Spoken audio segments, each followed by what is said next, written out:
नमस्कार मित्रों। महाभारत के हर पात्र के पीछे एक गूढ़ रहस्य, एक गहरी सीख छिपी है।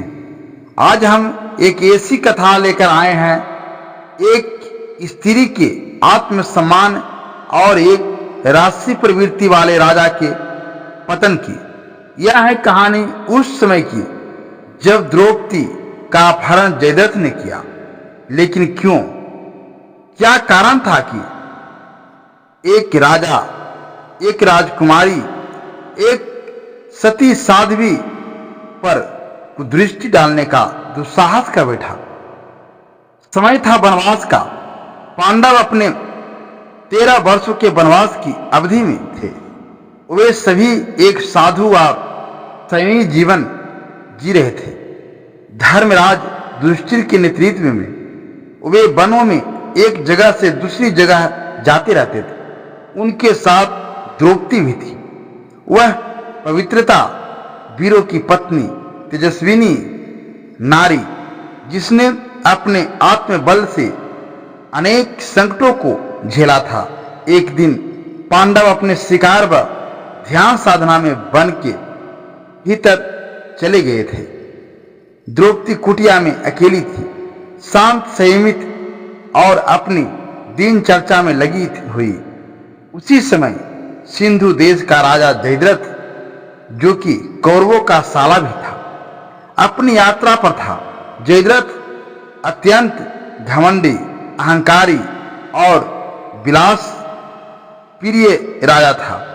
जब उसने द्रौपदी को देखा, एक तेजस्वी, सौम्य, दिव्य, रूपवती स्त्री के रूप में उसका मन काम और वासना से भर उठा। उसके साथ मंत्री और सैनिक थे।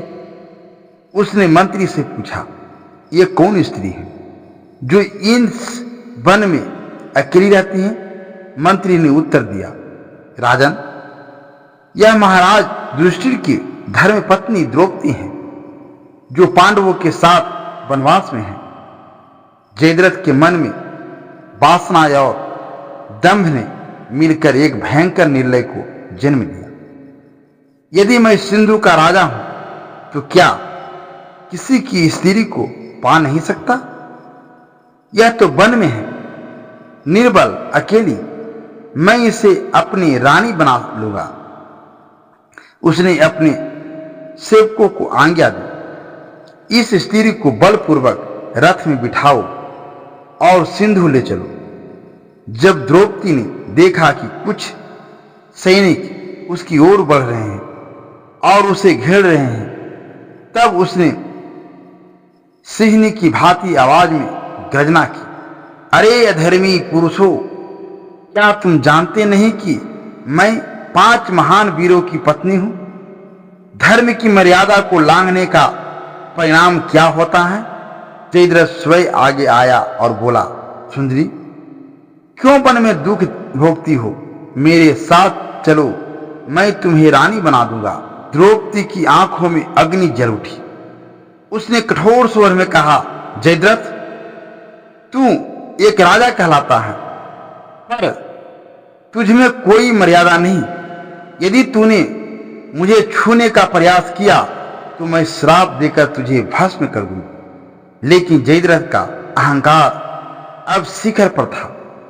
उसने द्रौपदी को बलपूर्वक रथ में बिठाया और सिंधु की ओर चल पड़ा। जब पांडव लौटे और कुटिया सुनिए पाई तो वे विचलित हो उठे। आसपास पूछताछ करने पर एक ऋषि ने उन्हें बताया, एक रथ पर सवार राजा ने द्रौपदी को अपहरण किया है। वह जयद्रथ था। अर्जुन की आंखों में ज्वाला भर उठी। भीम के बस में गदा कांपने लगी। नकुल और सहदेव ने प्रतिज्ञा ली, आज उस अधर्मी को दंड अवश्य मिलेगा। 5 पांडव क्रोध से भरे हुए उस दिशा में दौड़ पड़े जहां से जयद्रथ गया था। रास्ते में उन्होंने पेड़ों से टकराए रथों के चिन्ह, घोड़ों की नाल के निशान देखे। कुछ ही समय में उन्होंने जयद्रथ को पकड़ लिया। द्रौपदी ने उन्हें देखकर आंसुओं में कहा, प्राणनाथो, इस दुष्ट ने मेरा अपहरण किया, इसे दंड अवश्य दीजिए। भीम ने अपनी गदा उठाई और जयद्रथ की ओर लपका। मैं इस दुष्ट की हड्डियां तोड़ दूंगा, ऐसा उदाहरण बनाऊंगा कि कोई और स्त्री की ओर बुरी दृष्टि न डाले। लेकिन दुष्टि ने हाथ उठाया। ठहरो भीम, हम क्षत्रिय हैं, हमें धर्म नहीं तोड़ना चाहिए। यह कौरवों का संबंधी है, इसे मारने से शांति नहीं होगी। दंड दो, लेकिन धर्म पूर्वक। अर्जुन ने भी सहमति दी। हाँ, इसे अपमानित करो ताकि इसका अहंकार टूटे। भीम ने जयद्रथ की मुच्छे और केस काट डाले, उसे नग्न करके छोड़ दिया। एक अपमान जो उससे सहा न गया। अपमान से व्याकुल होकर जयद्रथ ने तपस्या की। भगवान शिव को प्रसन्न कर उसने वर मांगा, हे महादेव, मुझे वर दीजिए कि मैं एक दिन के लिए पांचों पांडवों को युद्ध में रोक सकूं। भगवान शिव ने कहा, तू अर्जुन को छोड़कर बाकी चार को एक दिन तक रोक सके। उस दिन कुरुक्षेत्र में जयद्रथ ने अभिमन्यु की मृत्यु के पीछे कायरता से भाग लिया था, लेकिन उसका अंत भी भयानक हुआ। अर्जुन ने उसे सुजात से पूर्व मार गिराया, अपने पुत्र अभिमन्यु का प्रतिशोध लिया। तो मित्रों, इस कथा से हम क्या सीखते हैं? जयद्रथ ने अहंकार में आकर एक स्त्री के सम्मान को चोट पहुंचाई और उसी स्त्री के पतियों के द्वारा उसे घोर अपमान और अत्यंत मृत्यु का वरण करना पड़ा। द्रौपदी केवल सौंदर्य नहीं, आत्मबल की प्रतिमूर्ति थी। जयद्रथ केवल शक्ति नहीं, अधर्म और वासना की प्रतीक बन गया। जो व्यक्ति दूसरों के सम्मान को नहीं समझता, उसका अंत अपमान से ही होता है।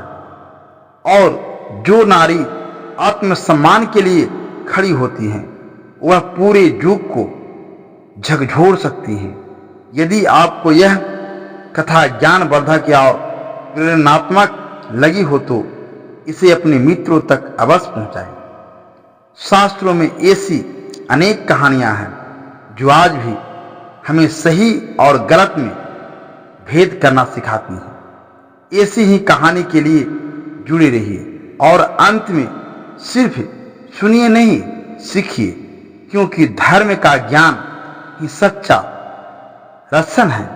हर स्त्री द्रौपदी है और हर अन्यायी को जयद्रथ बनकर अपने पतन का मार्ग स्वयं चुनना पड़ता है। धन्यवाद।